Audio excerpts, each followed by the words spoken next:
Tuhan bersamamu. Inilah Injil Yesus Kristus menurut Lukas.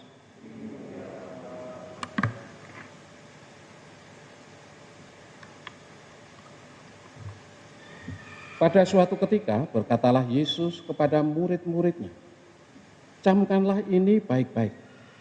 Jika tuan rumah tahu pukul berapa pencuri akan datang, ia tidak akan membiarkan rumahnya dibongkar. Hendaklah kalian juga siap sedia, karena Anak Manusia akan datang pada saat yang tak kalian sangka-sangka." Petrus bertanya, "Tuhan, kami sajakah yang kau maksud dengan perumpamaan ini, ataukah juga semua orang?"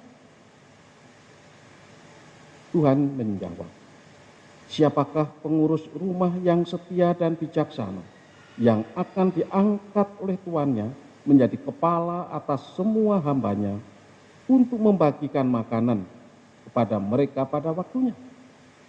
Berbahagialah hamba yang didapati tuannya sedang melakukan tugasnya ketika tuan itu datang. Aku berkata kepadamu, sungguh tuan itu akan mengangkat dia menjadi pengawas segala miliknya.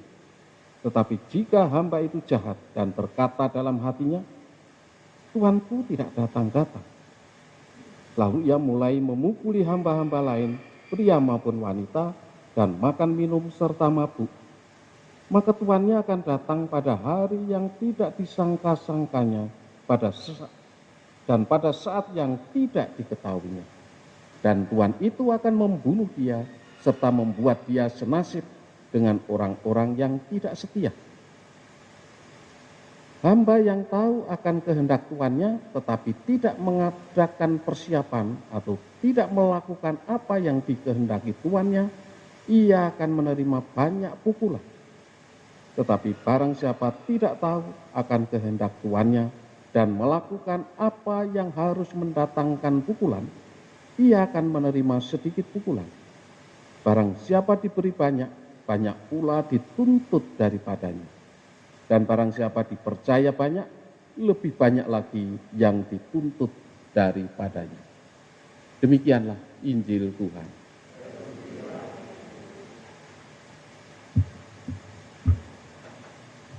Saudara-saudari yang terkasih, sikap berjaga-jaga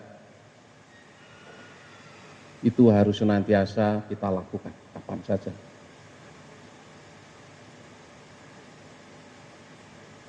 Bahkan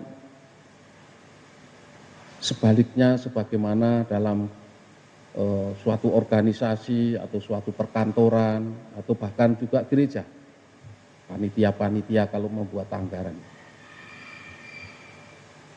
biayanya sekian, untuk jaga-jaga 10% atau 5%.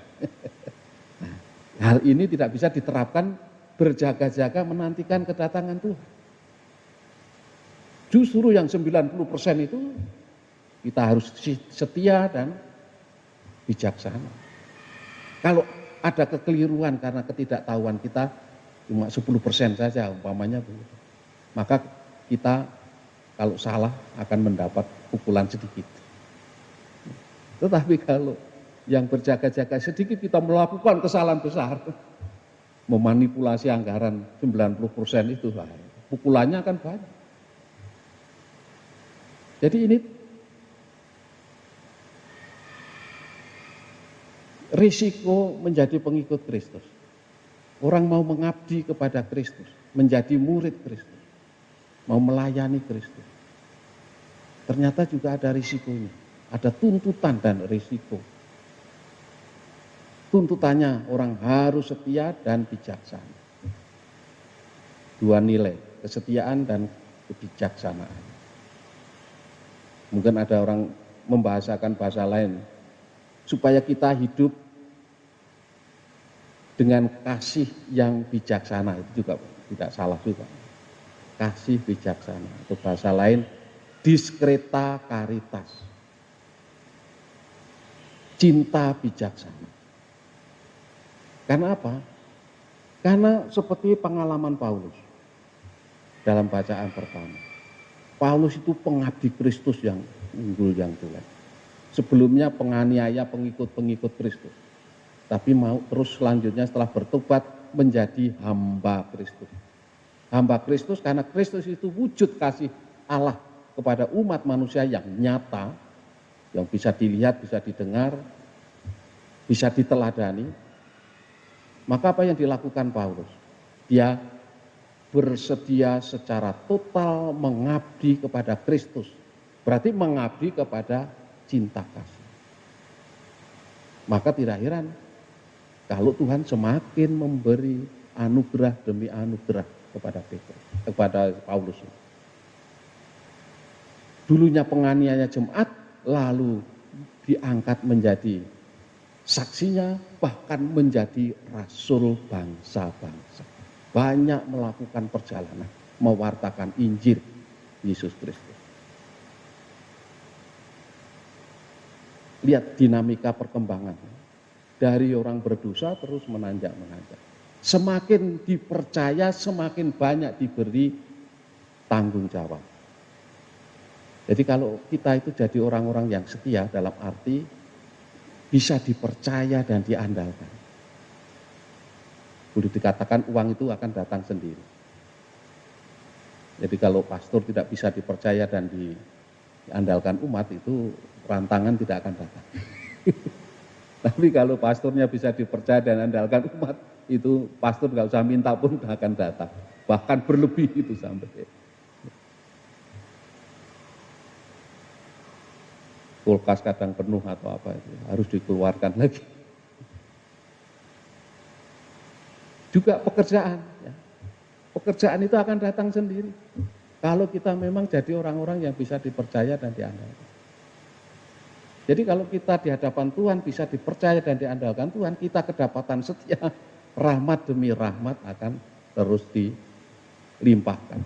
Sehingga kita terus-menerus akan dimampukan untuk menjadi abdi yang setia dan bijaksana. Maka bagaimana mewujudkan hidup seperti itu? Jadi kalau semakin kita banyak tahu, banyak dituntut. Bangsa Israel itu dipilih Tuhan. Tahu banyak Allah itu siapa yang dia sebut Yahweh. Tahu, yang lain tidak tahu. Mungkin menyembah berhala, menyembah dewa-dewa. Tapi Israel dipilih Tuhan. Allah, Yahweh menjadi Allahnya dan Israel menjadi umatnya. Itu diberitahu. Berarti umat Israel banyak tahu. Maka kepada umat Israel akan dituntut lebih banyak daripada umat lain yang tidak tahu tentang hukum cinta kasih. Bahkan setiap malam umat Israel mengajarkan kepada umatnya supaya mencintai Tuhan dengan segenap hati, dengan segenap kekuatan, dengan segenap jiwa. Orang tua selalu akan mengajarkan kepada anak-anaknya begitu. Sehingga anak pun tahu. Tapi kalau tidak melakukan seperti yang diajarkan itu, ya karena orang tahu, maka akan kalau salah mendapat banyak pukulan. Tapi kalau tidak tahu, kalau salah mendapat sedikit pukulan. Ini suatu ajakan untuk mari kita semakin bergiat di dalam mengabdi Tuhan. Jadi berjaga-jaga bukan sikap pasif, tetapi sikap yang aktif. Atau kalau dalam bahasa lain, pasif tapi tanggap. Nah, pasif tanggap itu kalau kita berdoa dengan sikap pasif tanggap, itu pasti tidak akan tertidur. Tetapi kalau kita pasif saja, pasti tertidur. Doa itu, dalam doa. Baru sebentar saja, apalagi dapat sindiran, 5 menit langsung bablas. Ya. Itu namanya pasif saja. Tapi kalau pasif tanggap, ya kita doa mungkin baru buat tanda salib saja, kita sudah mengalami kehadiran Tuhan. Menciptakan suasana doa saja kita sudah mengalami, merasakan kehadiran Tuhan. Ini berarti pasif. Sehingga jiwa bergerak. Kalau jiwa bergerak akan menggerakkan juga nanti fisik kita. Atau paling tidak menggerakkan daya politik, kehendak kita untuk nantinya melakukan sesuatu. Juga bukan reaktif, tetapi proaktif. Menjadi orang yang proaktif, bukan reaktif. Seperti Paulus memberi contoh, dia seorang yang proaktif, bukan reaktif. Kalau reaktif sudah dihina, dia pasti akan balas dendam. Pasti akan bereaksi. Dia kalau kelaparan, kekurangan makan, dia proaktif, bukan reaktif. Dia menyulam atau menjahit buat jaket mantel apa-apa, lalu dijual untuk kepentingan memenuhi kebutuhan sehari-hari. Itu proaktif, bukan reaktif. Orang reaktif itu gampang marah, seperti tadi gambar yang lain tadi. Oh, Tuhan tidak datang-datang, pukul sana, pukul sini, segala macam. Itu reaktif, orang yang reaktif. Kalau proaktif, ya tahu, orangnya pasti orang yang setia, orang yang bijaksana, dan selalu akan semakin mendapat kelimpahan kasih Tuhan. Dan kalau Tuhan menganugerahkan rahmat-Nya, bukan hanya sedikit demi sedikit. Pada akhirnya Tuhan itu kalau memberikan rahmat kepada kita sampai kita tidak mampu menerimanya. Sampai berlimpah-limpah. Bukan setimpal demi setimpal, bertimpal-timpal. Kadang-kadang kita kalau mendoakan orang, semoga kebaikan hatinya dibalas setimpal. Setimpal itu sedikit.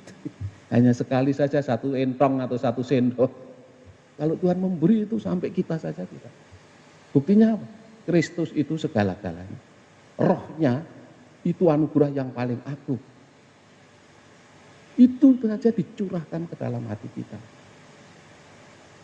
Itu bukti bahwa kalau Tuhan memberikan anugerah, memberikan dirinya, memberikan kasih-Nya, memberikan rohnya, selalu akan berlimpah-limpah. Itulah kekasan Tuhan. Maka kalau kita sampai tidak bisa dipercaya Tuhan, tidak bijaksana dalam mengabdi Tuhan, itu sayang sekali. Oleh karena itu marilah kita mohon anugerah Roh Kudus agar hidup kita semakin hari semakin dapat dipercaya Tuhan, semakin hari Tuhan juga semakin leluasa berkarya di dalam hati kita, sehingga hidup kita sungguh-sungguh sebagai suatu pengabdian yang penuh kepada Tuhan demi kemuliaan namanya dan keselamatan umat manusia. Amin.